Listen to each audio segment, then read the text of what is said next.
Ya, kita kembali lagi di One on the Spot, masih bersama Menteri Hukum Pak Supratman Andi Aktas. Menjambung Pak, yang tadi sempat terputus Pak. Ada mungkin kekhawatiran publik bila mana langkah amnesti 44.000 terkhusus kepada narapidana narkotika yang angkanya cukup signifikan. Mayoritas 39.000 Pak yang akan diberikan amnesti. Bagaimana pemerintah nanti menanggung risiko bila mana mereka akan kembali ke dunia atau lembah hitam lagi begitu? Tahu kan sebelum Pak Prabowo menggulirkan rencana amnesti, ya, statement beliau jelas. Beliau sendiri yang akan memimpin perang melawan narkoba. Itu penting untuk digarisbawahi. Artinya berharap bahwa di lembaga pemasyarakatan itu tidak akan menyelesaikan masalah apa-apa tentang narkoba. Pemberantasan tindak pidana narkoba ini harus dikejar di hulu sampai di hilir. Hilir, betul. Jadi kalau kemudian nanti Presiden menugaskan, apalagi kita punya dua institusi yang bertanggung jawab. Ada kepolisian, ada Badan Narkotika Nasional. Betul. Kalau ini bisa menjalankan tugas seperti arahan Presiden untuk perang terhadap narkoba, kalau barang nggak beredar, gimana orang mau melakukan hal yang... Ya. Makanya disampaikan tadi hulu dan hilir. Hulu dan hilir. Itu satu. Yang kedua, mereka itu tidak dilepas begitu saja. Terutama yang 39.000. Ada tanggung jawab negara. Satu, melakukan untuk rehabilitasi. Kan itu tugas negara tuh. Penyembuhan dan sebagainya. Ya. Yang kedua, Presiden punya rencana yang sangat strategis. Bagi mereka yang 39.000 tadi, yang kira-kira umurnya masih produktif dan masih kuat secara fisik, beliau akan mengikutkan untuk bagaimana mereka bisa berpartisipasi dalam rangka mewujudkan program swasembada pangan. Satu. Yang kedua, pemberdayaan. Kemarin beliau arahkan, gimana nanti diikutkan bersama dengan Kementerian Pertanian. Nanti kita akan atur. Ya. Yang kedua, beliau juga menyampaikan, kalau mereka selesai direhab, rekrut mereka supaya berkelanjutan untuk bisa menjadi komponen cadangan. Komcat. Dengan upaya-upaya seperti itu, artinya rata-rata kan mereka mungkin tidak punya pekerjaan. Kalau mereka terlibat di kegiatan rencana untuk kita mencapai swasembada pangan, artinya berpartisipasi dan mereka ada pekerjaan, saya rasa sih tidak ada ruang ya. Hulunya kita tutup, ya kan? Nah, tetapi jangan lupa sekali lagi, Presiden tidak akan mungkin memberikan amnesti kepada para bandar ataupun pengedar.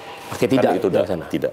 Bahkan saya dengar dari Bapak Menteri IMIPAS, beberapa semuanya sudah dipindahkan ke lembaga pemasyarakatan dengan security yang sangat ketat, termasuk diantaranya salah satunya di Nusa Kambangan. Jadi sudah ada pemisahan begitu ya, agar mereka mungkin yang kasusnya berat, status bandar dan lain sebagainya, tidak mendapatkan jalur ini begitu ya.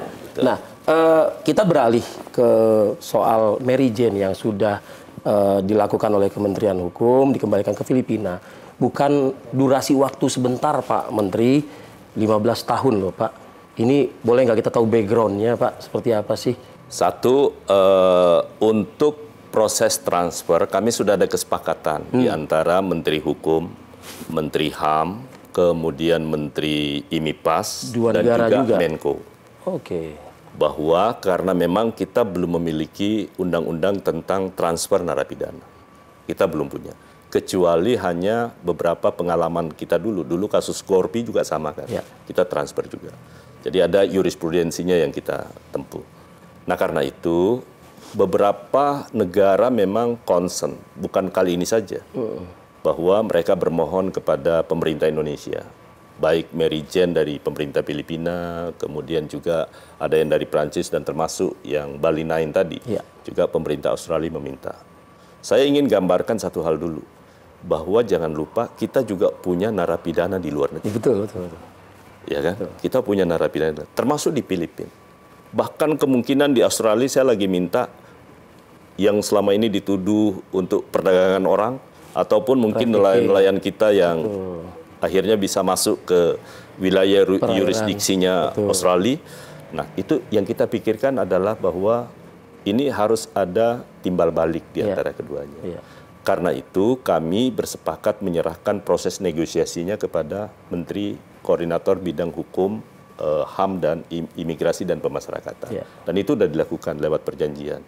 Memang idealnya ini kita lakukan dengan Kalau bukan undang-undang, harusnya ada perjanjian mutual legal assistance, MLA. Tetapi karena terkait dengan ini belum, dan sementara diplomasi di antara pemimpin ataupun kepala negara itu terkait dengan hal itu, dan kita juga menyadari kita punya kepentingan yang lebih besar dalam menjaga hubungan baik di antara negara sahabat di luar, bahwa kita juga punya warga negara di luar. Cuman jangan lupa bahwa ini kita tidak lakukan serta-merta, ya kan? Satu, pengakuan atas kedaulatan hukum dan pengadilan itu wajib mereka akui, nggak boleh nggak. Sehingga yang kita lepaskan bukan orang yang bebas. Dan perjanjian kita dengan negara sahabat itu bahwa mereka tidak diberi pengampunan, grasi, apalagi amnesti. Iya. Ya kan? Artinya masa hukumannya tetap berlanjut di sana. Berlanjut. Dan komitmennya kita seperti itu. Mereka harus menghabiskan masa hukuman mereka di negaranya yang bersangkutan. Tetapi memang untuk kasus Mary Jane tentu agak berbeda. Karena di Filipina tidak menganut hukuman mati. Dengan KUHP kita yang baru, di mana sebuah transformasi yang baru menyangkut soal nilai-nilai hak asasi manusia, kita sudah anut. Karena itu mungkin kalau pemerintah Filipina merubah menjadi hukuman seumur hidup, ya udah terserah Filipina. Prinsipnya bagi kita, Anda akui bahwa proses peradilan di Indonesia itu Anda harus akui. Nah, tadi Pak Menteri kan menyebut, ini sebetulnya dialog panjang. Termasuk juga bisa dikatakan government to government begitu ya Pak Menteri ya. Apa imbal baliknya untuk pemerintah Indonesia? Tadi sudah di-spill oleh Pak Menteri itu. Ada mungkin pertukaran dan lain sebagainya. Sudah terwujudkah Pak Menteri? Kalau untuk sekarang ini kan Filipina, kita ada kurang lebih sekitar 7 atau 8 warga negara Indonesia sekarang yang dihukum di Filipina. Ya kan? Sebagian besar itu kalau tidak salah ya, mudah-mudahan tolong koreksi nanti kalau salah. Saya belum tahu kasusnya, tapi hukumannya mungkin seumur hidup atau apa ya. Nah ini yang kita lagi upayakan bersama. Dialog nih masih dialog berjalan. yang sama. Karena itu Filipina khusus Mary Jane kan tidak sekedar hanya kita pulangkan, tapi Filipina berkepentingan untuk mengusut kasus terkait dengan peredaran narkotika di Filipina. Karena beliau ini adalah saksi fakta yang harus dihadirkan untuk bisa mencari gembong-gembong pengedar ataupun produsen narkoba di Filipina.